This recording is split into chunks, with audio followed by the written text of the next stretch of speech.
Good morning, everyone. Welcome to my YouTube channel. So today's video presentation, I will be discussing resultant in a three-dimensional force system. So naka-vector quantity pa rin po tayo.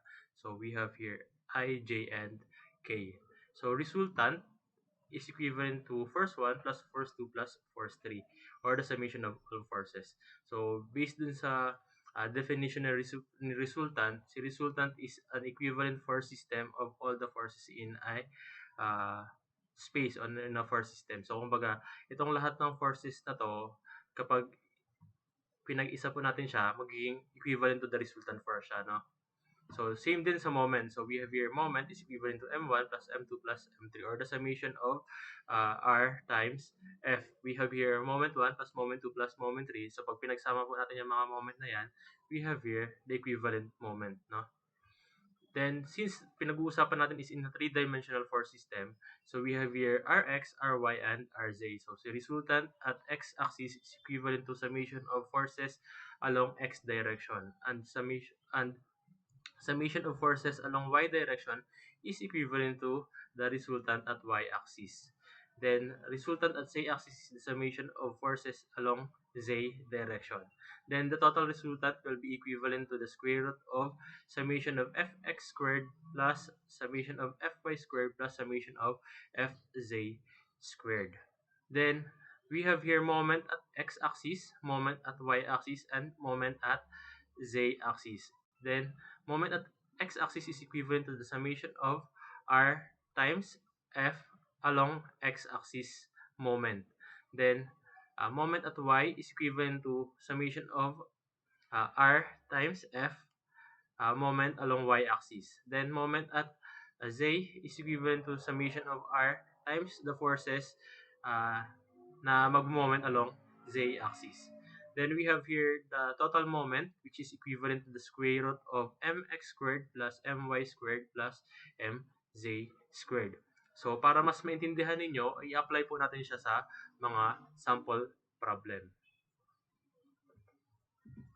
So, we have here sample problem number 1, resultant in a three-dimensional force system. So, determine the resultant of the force and the couple system which acts on the rectangular solid. So, we have here this figure. So, pinapahana po yung resultant force and couple moment, no? Na equivalent couple moment. So, let's investigate first the figure. So, based on the figure, we have here forces, which is 80 pounds and 80 pounds. So, same magnitude po siya, but opposite in direction. Then, we have here 50 pounds and 50 pounds. We have here opposite again in direction and same magnitude. Then, we have here 100 and 100. So, another opposite in direction with same magnitude. So, itong tatlong pong to is a couple moment. So, we can convert this into a couple moment. Then, itong mga ito, at ito is considered as moment po siya, no? So, ngayon, since itong mga forces na to is i-convert na natin into couple moment, so wala na tayong forces, no? So, magiging equivalent to 0 po yung forces natin. So, solution tayo. Dito na lang pa siguro. So, solution, number 1, resultant force is equivalent to 0. Kasi lahat yan is convert na natin to couple moment. So, let's say na itong 80 pounds and 80 pounds na to, so pag kinonvert natin into couple moment yan, tama ba ang rotation ng moment is counterclockwise, ganito. So, yan po ay 80 multiplied by the perpendicular distance, which is 12. So, 80 times 12 equivalent to 960. So, we have here 960. Then, this one and this one, 100 pounds. So, ang galaw niya po is another counterclockwise, which is equivalent to 100 times 10, which is 1,000 pounds inch. Then, yung 50 and 50, so, multiplied by 16, we have here 50 times 16. We have here 80 na counterclockwise pa rin, no? 800 pound inch, no? Then, considering itong force na to at itong force, itong moment na po na to is magro-rotate along y-axis, no? So ito po ay along y-axis.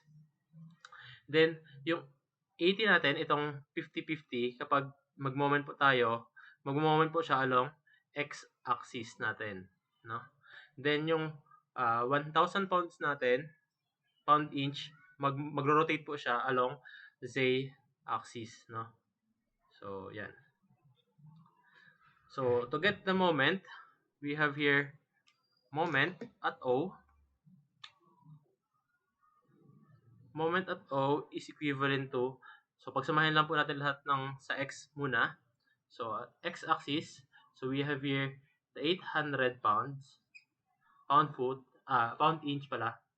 Then, yung nag-rotate sa x-axis natin, which is itong nanditong x-axis natin to, is yung 700 dito, no? So, dito siya nag-ikot sa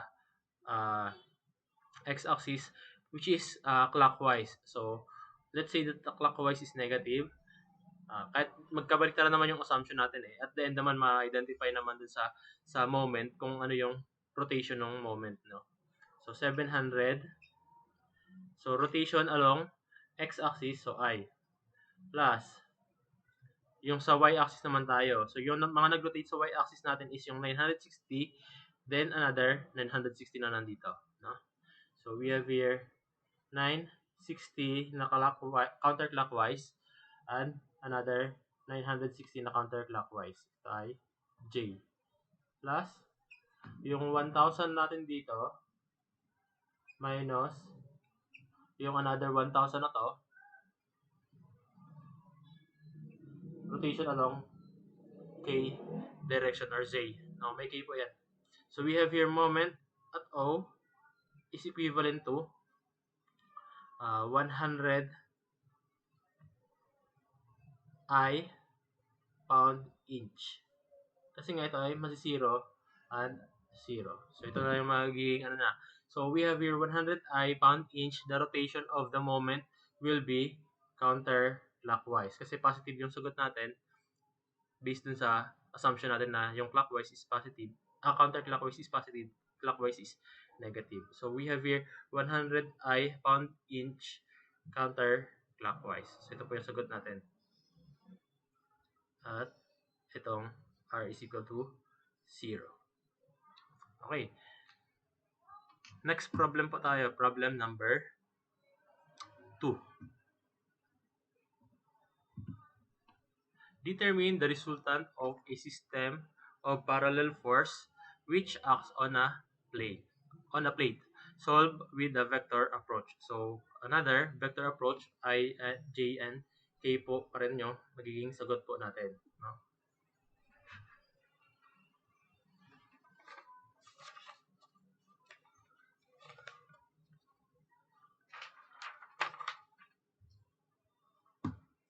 Okay. So,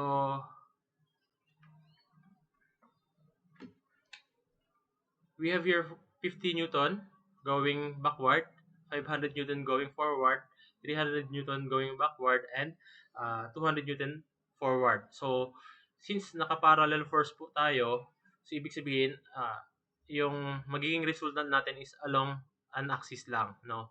So, isa lang siya. So, we have here, dito na lang siguro sa baba, solution number 2. So, si resultant is equivalent to, since naka y direction siya, is equivalent to ry, which is equivalent to summation of forces along y-axis, which is equivalent to, so sabihin ko yung papunta sa likod is negative and papunta sa harap is positive. So, yung mga papunta dito sa harap, which is 500 and 200, 500 plus 200, then papunta sa likod, negative 300 minus 50.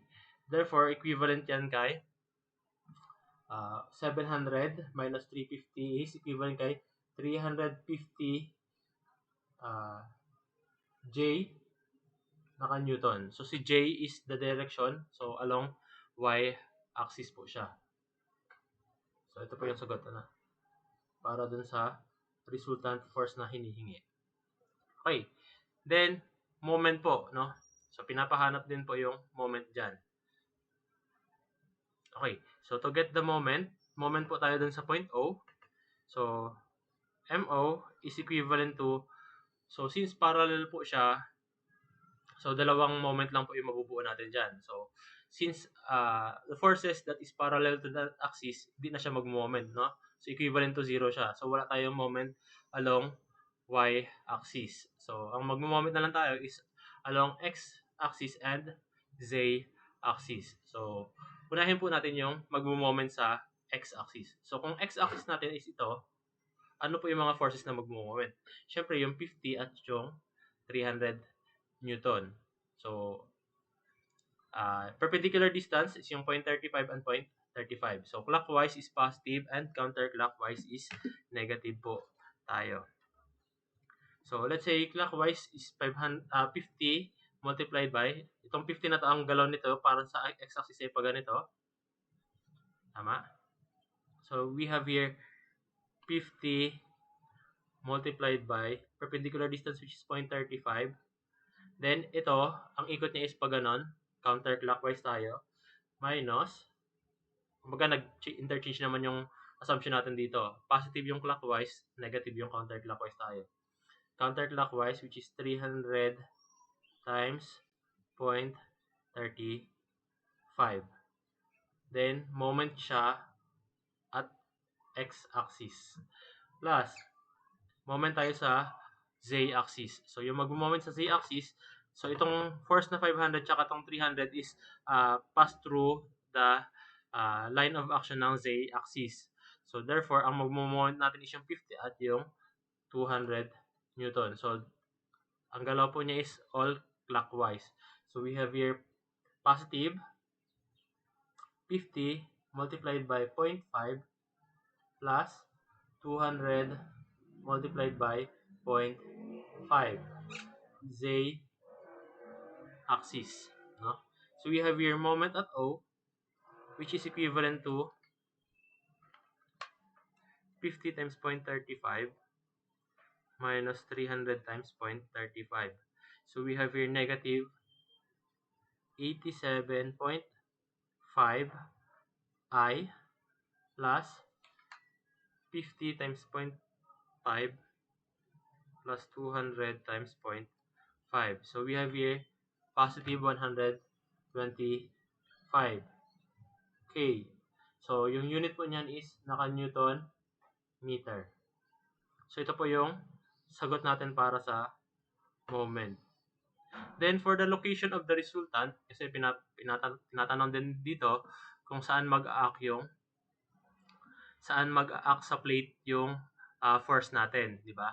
So to get the location, moment divided by the resultant force, no? So we have here, ito is moment sa x-axis to, di ba? Moment sa x to. Then ito is moment sa z-axis. Therefore, we have here, dito na ako masusulat, mx is equivalent to the force, yung forces na magmo-moment multiplied by the perpendicular distance. So, kung ito yung x-axis natin, so yung perpendicular distance natin is malamang yung z. So, we have here z. So, si moment sa x natin is negative 87.5 is equivalent kay F, which is yung the resultant force natin, which is yung 350. So, we have here 350 Z. Therefore, Z is equivalent kay 87.5 divided by 350 is equivalent kay negative 0.25. Ibig sabihin, going down yung Z natin. Then, Z is equivalent kay force, perpendicular distance, which is X. Then, we have here 125 is equivalent kay force, which is 350 multiplied by the perpendicular distance na X. So, we have here X is equivalent kay 125 divide 350. So, we have here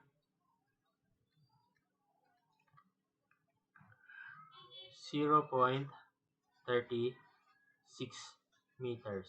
Naka-meters po. Therefore, kung ipa-plot po natin yung resultant, so we have here 0.36, so ito ay kalahati, 0.25. Therefore, mga nandito siya banda. Dito banda yon. Tapos, negative 0.25. So, kung ito ay 0.35, so nandito lang siya banda. No? Yung line of action natin nandito. So, ibig sabihin, yung resultant force is mag-a-act dito sa part na to. Ito. Ito. Ito yung resultant force natin. Okay? So, next problem po tayo. I prepared 6 problems po ata para sa video na to.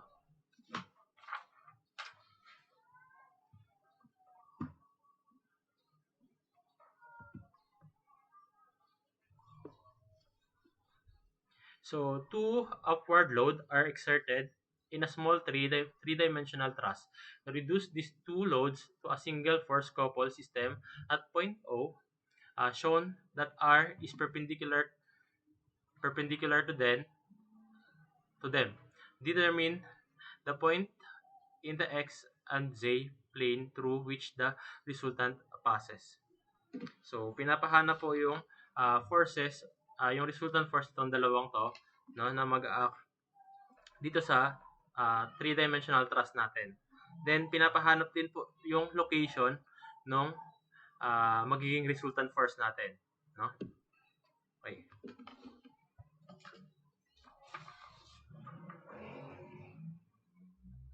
Let's have this figure.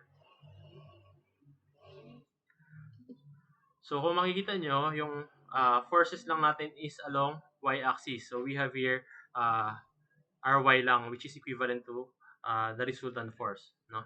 So, to get the resultant, solution tayo.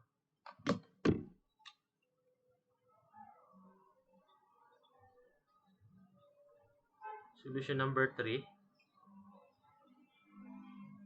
R is equivalent to ry kasi nga along y-axis siya, which is equivalent to the summation of forces ng lahat ng nasa y-axis, no? Going to y-axis. So we have here, puro going up naman siya. So we have here 200 pounds plus 400 pounds, which is equivalent to 600. Since along y-axis siya, J pa rin po tayo kasi nga naka-vector quantity tayo, no? Pounds. Okay? Then, to get the location, so kailangan muna natin i-moment or kunin natin yung moment force dun sa ano natin. So, let's say na mag-moment tayo, itong force na to is i-moment natin dito sa point O. Then, kunin natin yung dimension, yung distance, no, na mag-a-act dun sa X and Z plane natin, no. So, we have here moment at O is equivalent kay, so, ang moment sa O natin, so kung ito ay perpendicular sa parallel sa y-axis, so ibig sabihin walang magmo-moment sa y-axis, no? So 0 yung my. Ngayon, ang gagalaw na lang po is moment sa x and moment sa z-axis. So unahin natin si x-axis. Si 200 pounds is nag-pass through dun sa x-axis natin, line of x-axis, no? So pass through siya, hindi siya magmo-moment. So ang gagalaw na lang is si 400 pounds multiplied by this perpendicular distance, which is 3 feet. No? So, galaw nito, papunta dun sa x-axis is counterclockwise. Pag ganon. No? Counterclockwise. So, we have here negative 400 times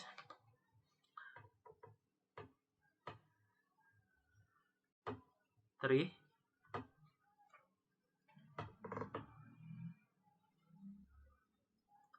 Ito ay I plus counterclockwise. The assumption will be counterclockwise is negative, clockwise is positive tayo. Then, moment sa O, along z-axis naman tayo. So, ang gagalaw is ito at ito. No? So, we have here counterclockwise pareho. So we have here 200 multiplied by 8 plus 400 multiplied by the perpendicular distance, which is 8 pa rin, no?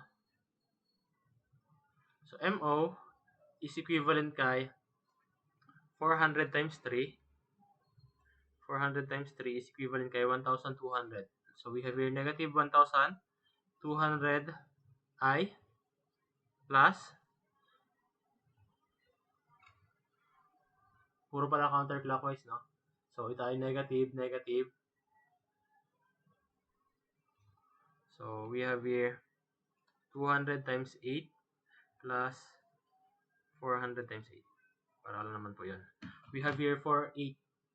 So we have here negative 4,800 K. Type K. So ito yung moment po natin, which is pound foot.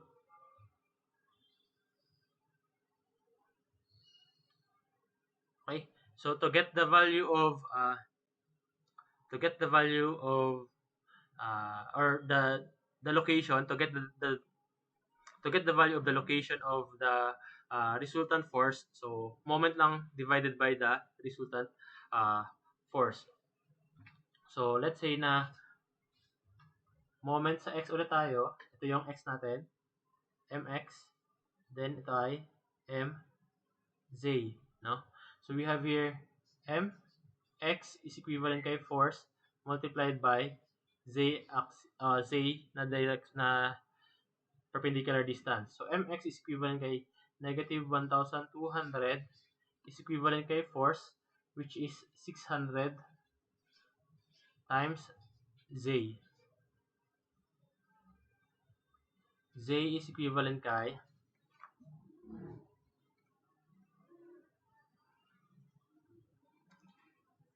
2 divide 600. So we have here 2, negative 2 feet. Then mz is equivalent kay force times x. So we have here 4,800 equivalent kay 600 times x. So x is equivalent kay 48 times 600. Divide pala. Divide 600.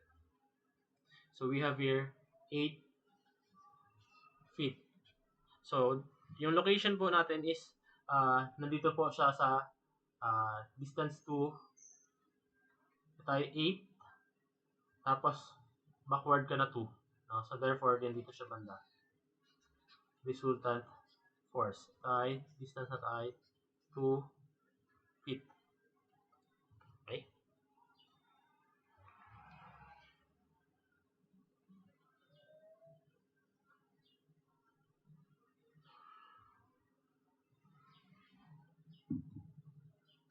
Okay. So, next problem po tayo. No?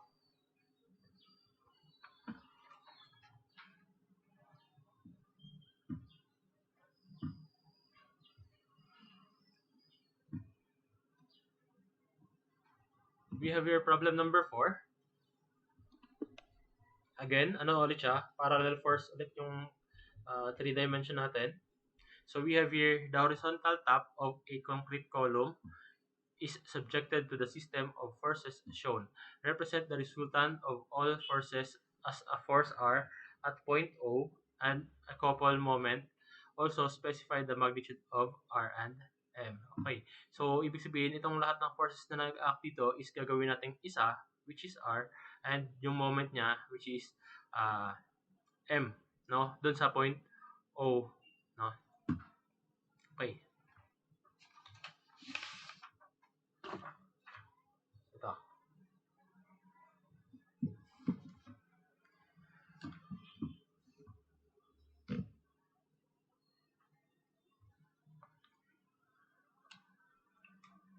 Okay, solution number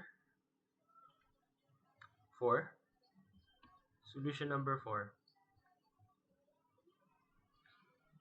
So, let's say na the resultant force is equivalent kay force 1 plus force 2 plus force 3, no? Which is force along x-axis, force along y-axis, and force along, say, axis. So, first, unahin natin yung mga nasa x-axis. So, we have here x-axis na ito, pag ganon. So, ibig sabihin lahat ng forces na pag ganon, x-axis. Y-axis is pag ganon na forces is along y. Then, forces na going down is z-axis naman. So, let's say na ito yung x-axis natin. So, papunta dun is positive at papunta dun is negative. So, we have here pag ganon at pag ganon. No? So, let's say na uh, we have here papunta dun sa x pag ganon at pag ganon. We have here 1 plus 3i plus yung pag ganon natin is negative, no? So, let's say negative yan. Yung pag ganon natin. Then, y naman tayo. So, forward is positive tayo and going pag ganun is negative tayo. So, forward natin is yung 2, ito, at itong 4. So, we have here 2 positive plus 4, which is positive. Ito, which is negative j. Plus, going down and going up. So, si going down natin is negative. Si going up is positive. So, we have here going up, which is 2, ito. Going down natin, which is itong 3 and yung 5. 3 and another 5. Ito ay K. Therefore, R is equivalent kay negative 4i plus ito ay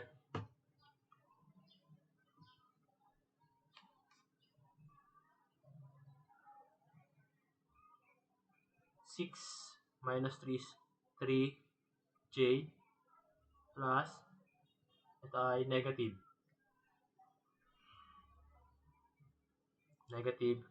6k. Therefore, ito ay naka-kilo Newton.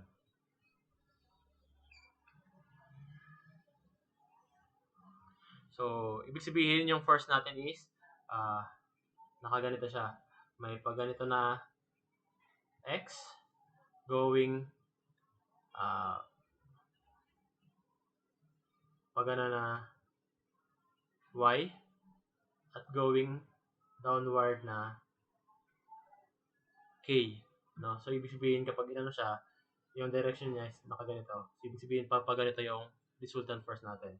So, equivalent din siya sa square root ng fx plus fy plus f, say, naka-quantity squared po yung lahat. So, we have here the square root ni 4 squared plus 3 squared plus 6 squared. We have here the square root of 61 or equivalent kay 7.81 kilonewton. 7.81 kilonewton.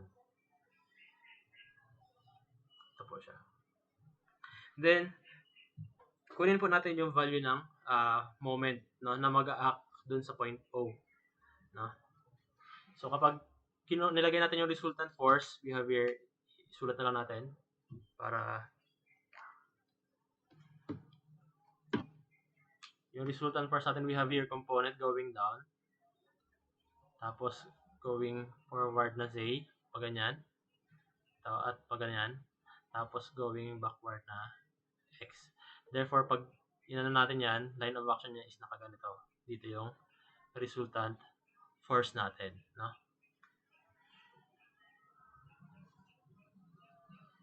So, kunin natin yung moment. No? So, to get the moment lang po tayo dyan sa O.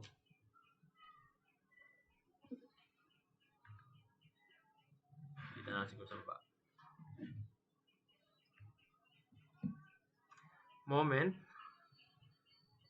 at O is equivalent kay, so yung forces na magmo-moment sa O is lahat naman yan magmo-moment sa O, no? So, hanapin lang natin yung capable na mag-moment sa per axis.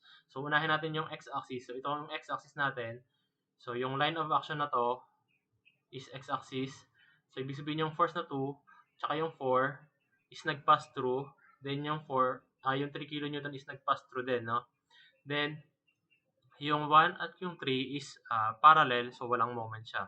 So ang magmo-moment na lang po natin is itong 2 kN na to at itong 5 kN na nandito.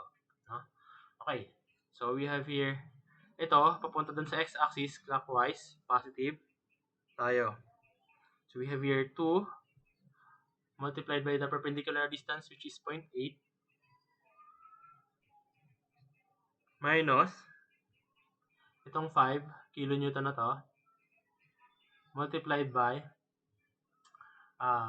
kung ito ay 0.8 at may 0.4 ka dito, malamang yung natitirang distance na to is may 0.4 pa ako dito, di ba? So we have here 0.4.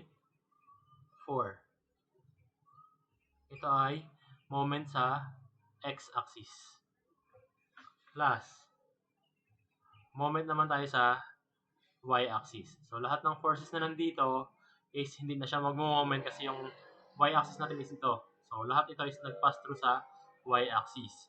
Then itong 3 is magpa-pass through din sa y-axis. Then itong 3 kN na nandito is parallel. So hindi din siya magmo-moment. So ang gagalaw na lang po is yung 5 natin dito. So we have here 5 kN. So ang galaw po niya is clockwise. So we have here 5 kN multiplied by the perpendicular distance, which is itong 0.8 times 0.8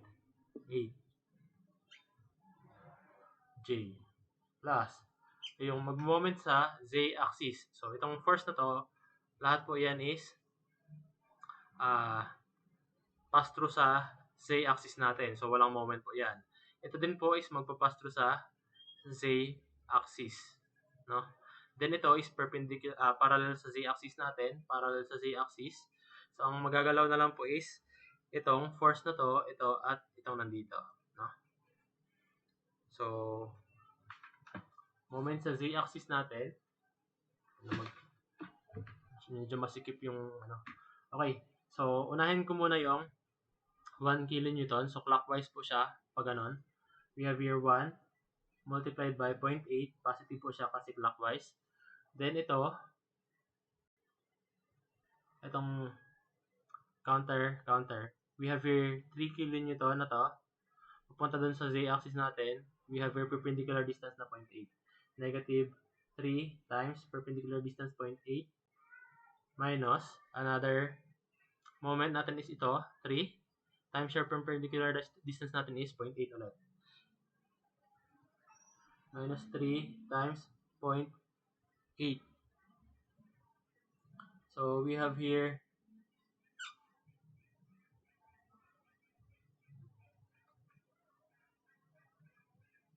moment sa O is equivalent kay 2 times 0.8 minus 5 times 0.4. We have here negative 0.4 I plus 5 times 0.8. So we have here 4 plus 4J plus 1 times 0.8 minus 3 times 0.8 minus 3 times 0.8. So we have here minus 4K. So double check natin yung mga direction na. So itong 5 natin, which is ito, papunta pala sa clockwise, positive naman siya. So we have here 0.4i plus negative 0.4i plus 4j minus 4k. So the unit will be kilonewton meter. So ito po yung sagot natin.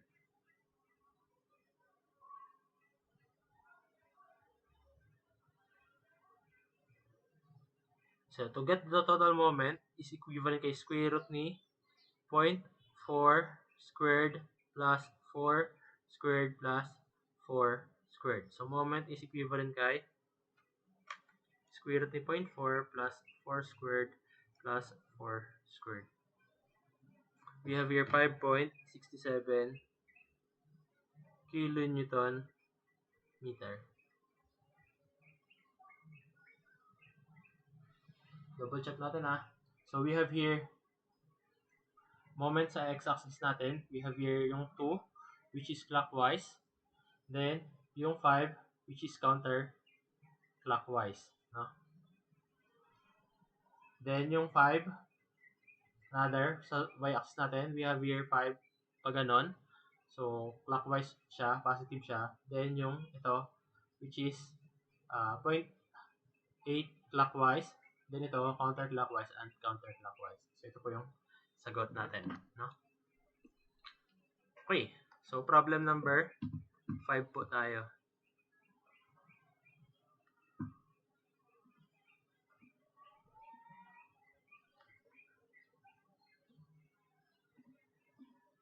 So let's proceed to problem number 5.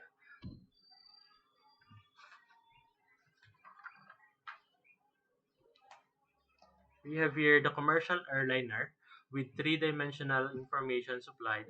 If engine 3 suddenly fails, determine the resultant of the three remaining engine thrust vector, each of which has a magnitude of 90 kilonewton. Specify the y and z coordinates of the point through which the line of action of the resultant passes.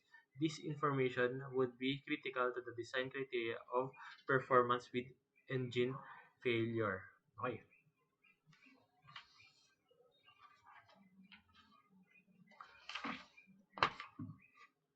So, meron po tayong figure na to. So, we have here force 90 kilonewton here. Dito sa, may tatlong engine dito na merong force na 90 kilonewton, 90 kilonewton and 90 kilonewton. So, pinapahanap po yung resultant force of these three remaining engine thrust vector. So, pinapahanap po yung force na mag-a-act dun sa isa para maging equilibrium po yung ano natin, no? So, let's say solution number 5.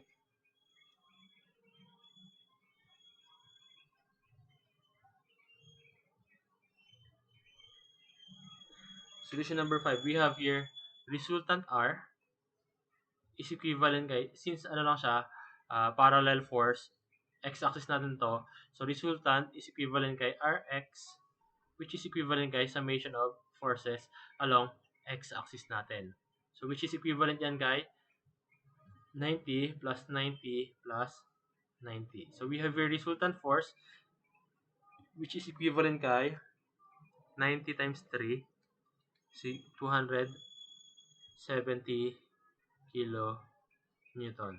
So, ito yung resultant force na mag-a-act para hindi umikot yung ano natin, no? So, we have here moment at, since parallel ulit siya, dalawa yung pagmomomentan niya, no? So, hindi na siya magmo-moment sa x-axis kasi nga parallel siya sa x-axis.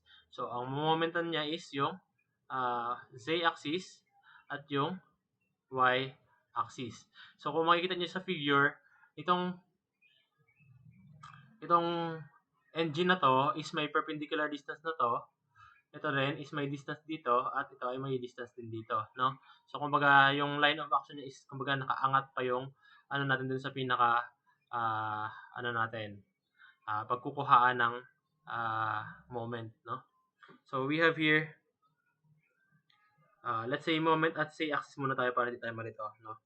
Moment at z-axis is equivalent kay, so kung z-axis po tayo, ito po yung axis natin na z. Yan. Ito po yung axis natin, ha. So, itong force na to, pupunta doon. So, we have here,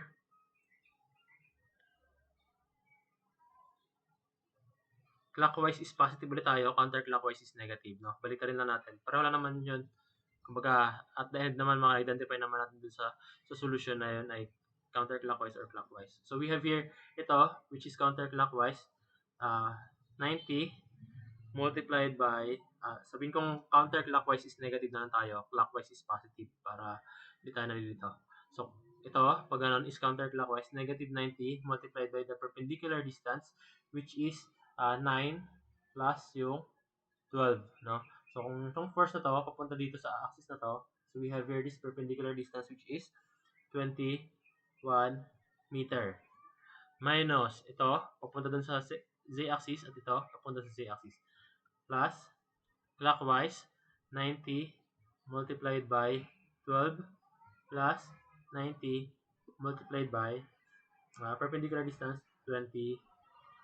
So we have here moment at z-axis is equivalent kay makakancel po itong dalawang to, no? So we have here 90 times 12. So we have here 90 times 12 equivalent kay 1080 Newton, kilonewton meter,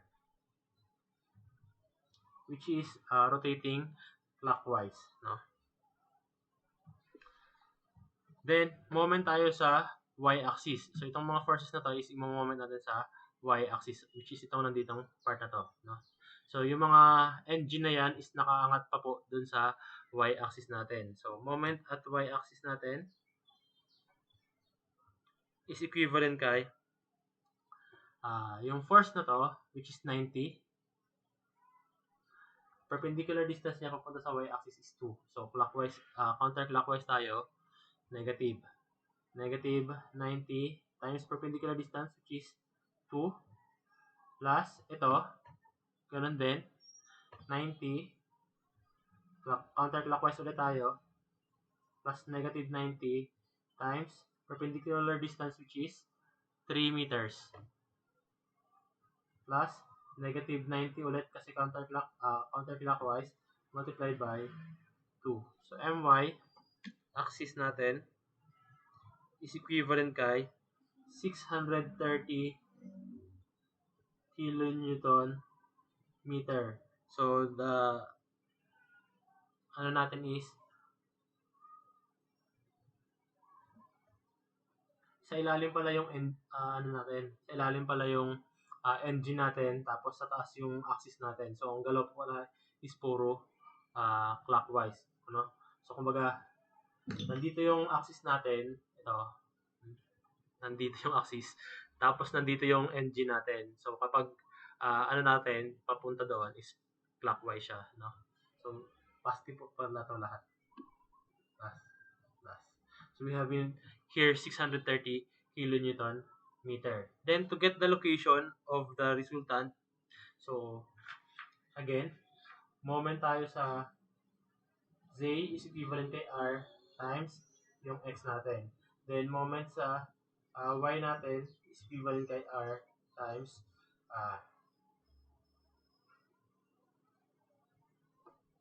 Y pala to. Y, ito ay Z. So we have here moment natin sa z-axis, which is ito, 1080 divided by 270 is equivalent kay y. And para dito, we have here 630 all over 270 is equivalent kay say. Therefore, si y is equivalent kay 1080 divided by 270. We have here 4 meters. Then si z is equivalent kay 630 divided by 270. So, we have here 2.33. So, yung force po na 270 is mag-act somewhere here, no? Ditong portion. Sa 4 meters, tapos 233 na Z natin. Kumbaga kung 4 meters, nandito po banda yung resultant force natin. Punta dito, tapos 5 to, 4 meters na dito pang banda. Mag-aak yung resulta natin. Which is 2.33 lang yung itinaas niya, no? Okay.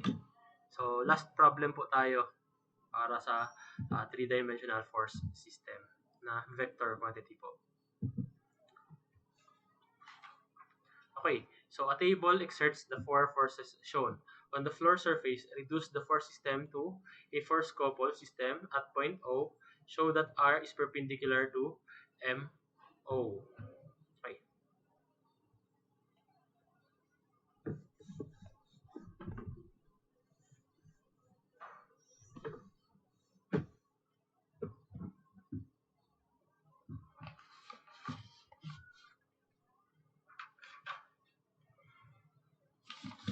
So parallel force pa rin po tayo na naka 3 dimension ano tayo. So we have here forces along say direction. So malamang resultant is equivalent to Ry. So solution ulit tayo. Solution number 6. R is equivalent kay R Z, which is equivalent kay summation of forces along Z direction, which is equivalent to, so going downward yan lahat, we have here 200 plus 160 plus 160 plus 80. Equivalent yan kay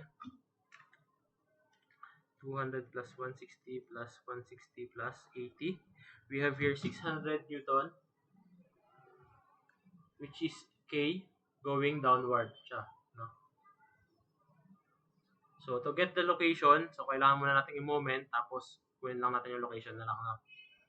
So, pinapahanap lang naman yung moment dyan. Pero kunin na lang din natin yung location niya. So, moment at O is equivalent kay, so wala tayong moment sa Z axis kasi nga, parallel siya sa Z direction. So, unahin ko muna si moment at x-axis. So, ito yung x-axis natin.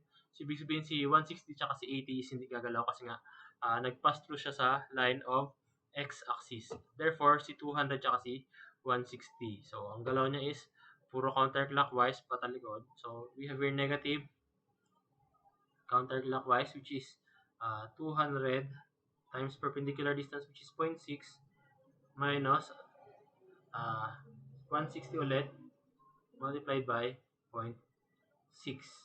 Ito po ay I plus moment sa y-axis natin. Ito yung y-axis natin. So, itong 200 tsaka 160 is hindi magmo-moment. So, ito at ito na lang gagalaw. We have here 160 clockwise, positive po siya lahat, multiplied by 0.9 plus 80 times 0.9. Ito po ay J. Therefore, MO is equivalent kay 200 times 0.6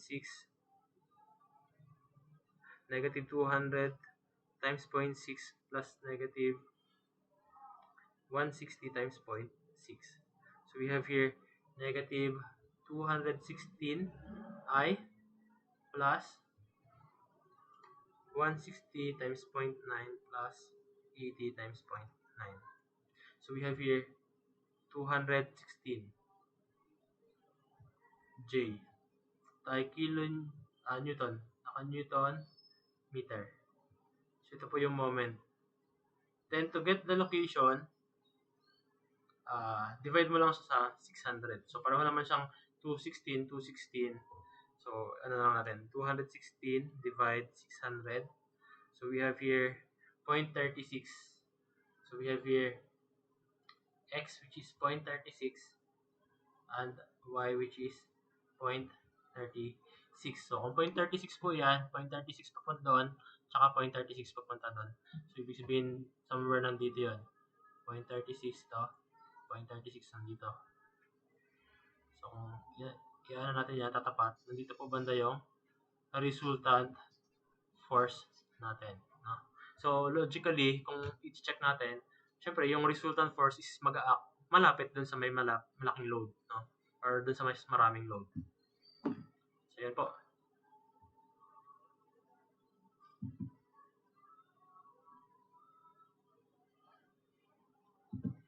So yun. Thank you for watching. I do hope na may natutunan kayo dito sa video ko, no? Pero ito, lecture 1 and lecture 2 is just review pa lang to nung para sa statics. Kasi si statics wala namang mga IJK, no? Kumbaga sa physics pa to pinag-uusapan yung mga scalar and vector. Pero diniscuss ko lang siya kasi nga kapag hindi kayo familiar dun sa yun nga sa scalar at vector, hindi nyo rin masolve kung paano si statics nag-work kasi yung component, paano mag-moment ng component, paano mag-moment sa uh, moment sa x, y, and z direction, mahirapan kayo, di ba? So I do hope na may natutunan kayo sa video presentation ko and uh, sana, yun nga, kasi sobrang hirap matuto ngayon na online ang klase, no? Hindi kayo makapagtanong agad-agad sa klase. So, sana itong video na to is makatulong din sa mga estudyante na nag-aaral ng civil engineering, no? So, keep safe po tayo, mag-ingat po tayo kasi padami ng padami yung kaso ng COVID, no? Mag-face mask, face shield kapag tayo ay lalabas at kung hindi importante, manatili na lang tayo sa bahay, no? At manood ng video na kung saan ay mas natututo tayo, hindi yung puro Korean novela pinanood nyo, no? So, yun. Ingat po tayong lahat.